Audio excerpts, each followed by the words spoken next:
梅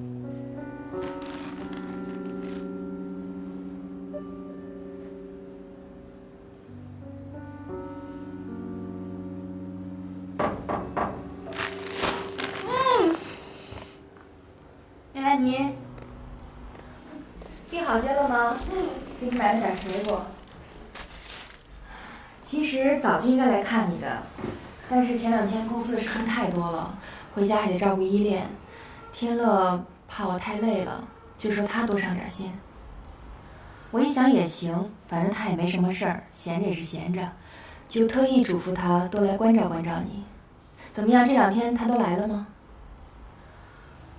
啊，来了，谢谢关心啊。你是哪儿病了？我胃不太舒服。那怎么说你肚子疼啊？胃呀，他弄错了吧？我那天突然一下就胃就绞疼，然后喝水都吐，哗哗哗，特别难受。不过现在好多了。其实你不用跟我装了，咱们都是女人，你在做什么，我很清楚。你在做什么，我也很清楚。你步步为营，利用他的同情心把他捆住。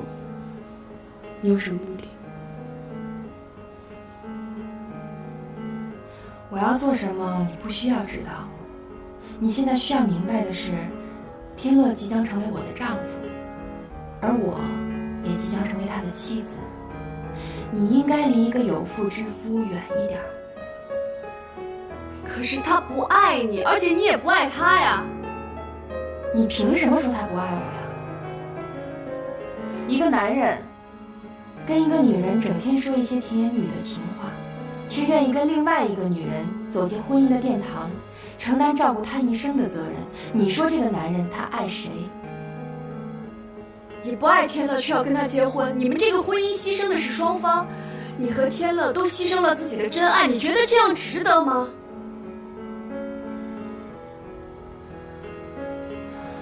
一个女人生活在这个城市本身就很艰难了，还谈什么爱情啊？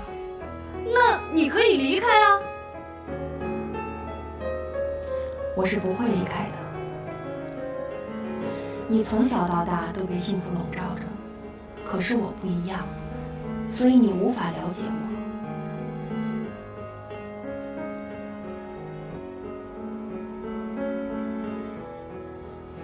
我今天来是来看你的，同时也是善意的提醒你，不要再做那些无谓的努力了，结果你是改变不了的。好好继续装你的病，等你病好了，来参加我和天乐的婚礼。我先走了。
我告诉你，以后林天乐的事我一概不管，他走他的阳关道，我走我的独木桥，跟我一点关系都没有。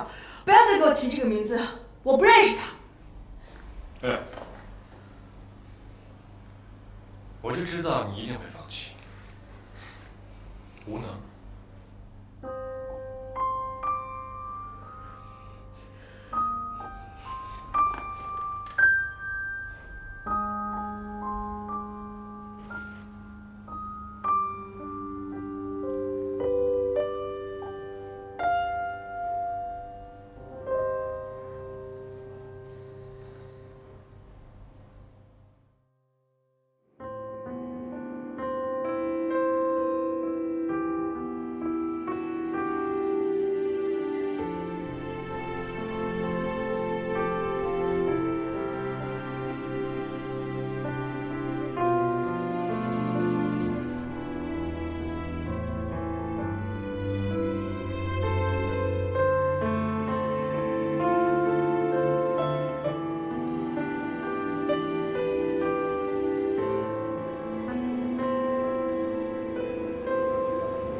吃个苹果吧。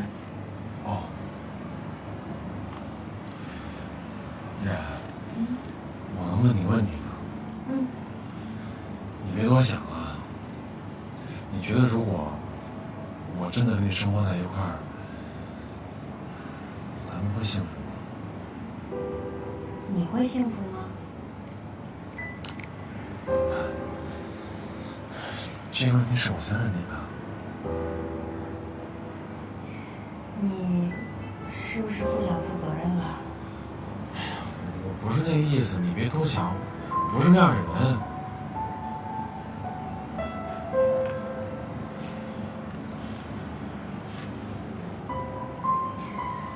我今天去医院了，大夫说梅拉尼没什么大碍，就是慢性胃炎，其实2天就可以出院了，但是他非得住在医院。这2天开的也都是维生素 C 之类的药。